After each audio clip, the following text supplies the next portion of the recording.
Exercise 7.2 का question number 8 देखते हैं। 8th क्वेश्चन में आपको बोल रहा है show that the angles of an equilateral triangle are 60 degree each. छोटा सा क्वेश्चन है, आपको बस इतना प्रूफ करना है कि एक इक्विलैटरल के एंगल एक इक्विलैटरल ट्राइंगल के सारे एंगल 60 डिग्री के होते हैं। ठीक है, बहुत आसान क्वेश्चन है, कैसे सॉल्व करेंगे चलिए व्हाइट बोर्ड में देखते हैं।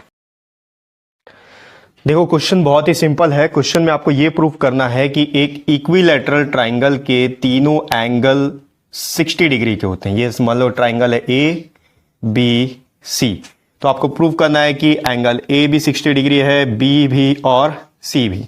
ठीक है, तो देखो किसी भी ट्राइंगल में आपको ये यहां तो बता दिया कि एक इक्विलैटरल ट्राइंगल है, तो अगर इक्विलैटरल ट्राइंगल है तो इसका ये तीनों साइड्स आपस में इक्वल होंगे। प्रूफ आपको ये करना है कि एंगल्स जो है ये 60 डिग्री का होगा। ठीक है, तो यहां पर आप लिख सकते हो since A B C is an equilateral triangle, क्योंकि ABC एक इक्विलैटरल ट्राइंगल है, देयरफॉर इसके जो सारे साइड्स हैं वो इक्वल होंगे। AB is equals to BC is equals to CA, ये तीनों साइड्स आपस में इक्वल होंगे। ठीक है, अब हम लोग यहां पर थ्योरम्स का यूज करेंगे। देखो हम लोग का थ्योरम ये है, एक थ्योरम तो ये बोलता है कि अगर किसी ट्राइंगल के दो साइड्स इक्वल हैं तो उनके जो अपोजिट एंगल्स हैं वो भी आपस में इक्वल होंगे। ठीक है, तो यहां देखो AB का ऑपोजिट एंगल एंगल C और AC का opposite angle B। A B A C आपस में इक्वल है तो angle B angle C equal हो गया। ठीक है, अब वैसे ही आप देखो बी सी और ए सी ये भी आपस में इक्वल है, तो इस साइड का ऑपोजिट एंगल हो गया एंगल ए और इस साइड का ऑपोजिट एंगल हो गया एंगल बी, तो एंगल ए और एंगल बी भी आपस में इक्वल हो गया।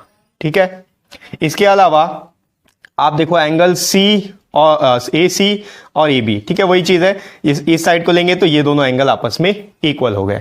तो यहां पर मैं लिख सकता हूं angle A is equals to angle B is equals to angle C. ये तीनों एंगल आपस में इक्वल होंगे। क्यों होंगे?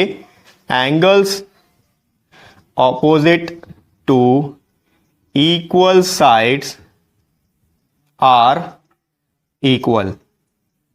ठीक है, दो ऑपोजिट साइड के जो ऑपोजिट एंगल्स होते हैं, दो साइड्स के जो ऑपोजिट एंगल्स होते हैं वो भी इक्वल होते हैं अगर साइड्स इक्वल होगा तो। ठीक है, तो इस केस में तो सारे साइड्स एक दूसरे के इक्वल है तो सारे एंगल्स भी एक दूसरे के इक्वल हो गए। ठीक है, ये देता हूं मैं equation number 1।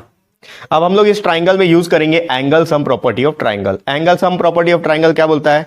Angle A plus angle B plus angle C is equals to 180 degree.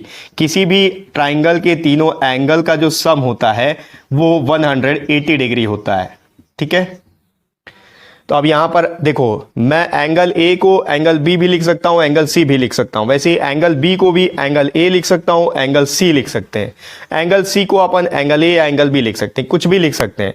तो मैं क्या करूंगा यहां पर बी और सी को रिप्लेस करूंगा एंगल ए से, क्योंकि बी और सी भी एंगल ए के इक्वल है।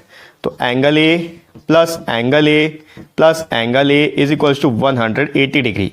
ब्रैकेट में आप लिख सकते हो फ्रॉम इक्वेशन नंबर 1। क्योंकि angle A angle B angle C तीनों इक्वल है तो मैं बी और सी को भी एंगल ए लिख सकता हूं। अब ये क्या हो जाएगा? ए प्लस ए प्लस ए, ये हो गया 3 times of angle A is equals to 180 degree. 3 यहां पर ए के साथ मल्टीप्लाई हो रहा है, उसको राइट साइड शिफ्ट करेंगे वहां जाके डिवाइड हो जाएगा। तो angle A is equals to 180 degree divided by 3।